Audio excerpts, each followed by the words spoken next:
Good evening, everybody. I thought I'd do a quick Facebook Live to talk about some hydrangeas this evening. It's been a really nice season for hydrangeas. They're just really starting to kick into bloom. I'm pleasantly surprised that I didn't really lose any blooms. We had a hard freeze for a few nights in May, but I didn't lose any blooms. So it turned out to be a really good year for hydrangeas. Who knew? And I'm going to start with probably top of my list this year. One of my favorites is this tiny, my smallest hydrangea. It's a Hydrangea serrata or Hydrangea serrata Kokonoyama. I got this a few years ago when I was visiting in North Carolina at a nursery. I planted it in 2018, and it is my smallest one, and this is also my favorite species of hydrangea, Hydrangea serrata, or some people say Hydrangea serrata. This one only gets to be about, and you can see it's really, I planted it in 2018, and it's only about a foot tall, maybe 2 feet wide. Hydrangea serratas are one of my favorite, it is probably my favorite species for a couple of reasons. One, the hardiness is more hardy than the Hydrangea macrophyllus. They tend to be hardy to zone 5, which is nice. Another thing about them is they tend to be able to bloom on new wood and old wood. Most of the blooms on this one right now are on new wood, but I did look down through there and some of the blooms are on, most of the blooms, are on old wood, but some of them on this are on new wood as well, which means new growth this season also bloomed. Love the look of these hydrangeas. They're native to Japan, some say Korea and China. They tend to be smaller and more compact in size, but this one is really small. It's kind of one of the things that it's noted for. So this is Hydrangea serrata Kokonoyama. So that's the first one. We're going to do 5 serratas and then a arborescens. So this is my first one. I have an unusual one back here called Mountain Mania. Hydrangea serrata Mountain Mania. The unique thing about this one is when foliage comes out in the spring, it's orangey color. It's really unusual, orangey red, and then it's this lime green. And another thing about the Hydrangea serratas is they tend to be smaller and more compact in size. Most of them are going to top out around 3 to 4 feet in size. So you can treat them almost more like perennials in your garden, really, because of their smaller size. And they do, again, tend to be more hardy in terms of cold hardiness, true to the roots and the stem. Unlike Hydrangea macrophyllus, where the stems are not as cold hardy as the roots.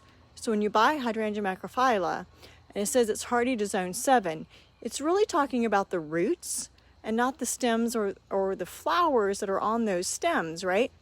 Hydrangea serrata is true to the root and the stem is the same hardiness.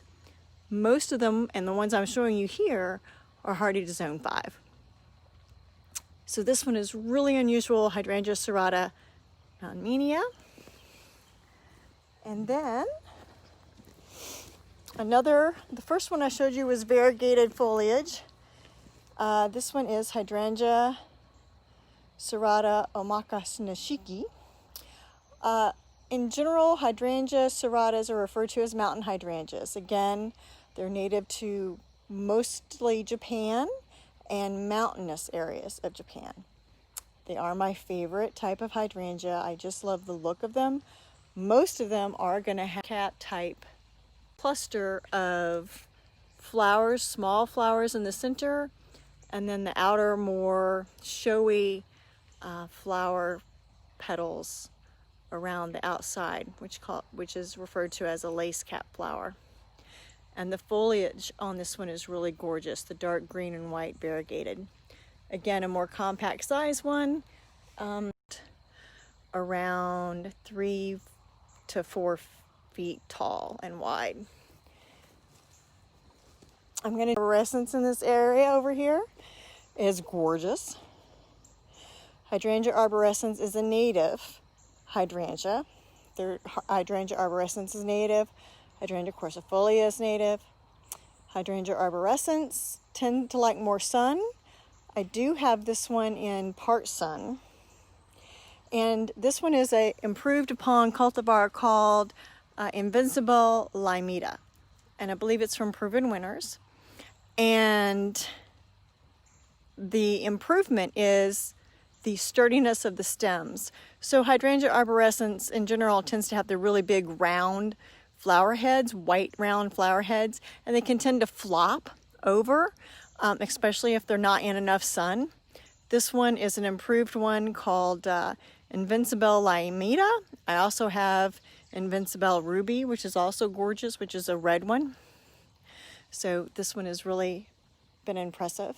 And then I have another Hydrangea serrata over here, just getting started from Proven Winners. It's called Tough Stuff Red. The hardiness on this one, again, is about zone 5. And it's going to have a darker, what they call, it's a pink hydrangea, bred to be pink. And in a neutral soil, it'll be a dark pink, so they call it a red. The Hydrangea arborescens you just saw, they tend to be hardy to zone 3, actually. And the last one here is another Hydrangea serrata, which is Twirligig, which is another mountain hydrangea. And it's just getting really probably at peak bloom here. I planted it in 2017.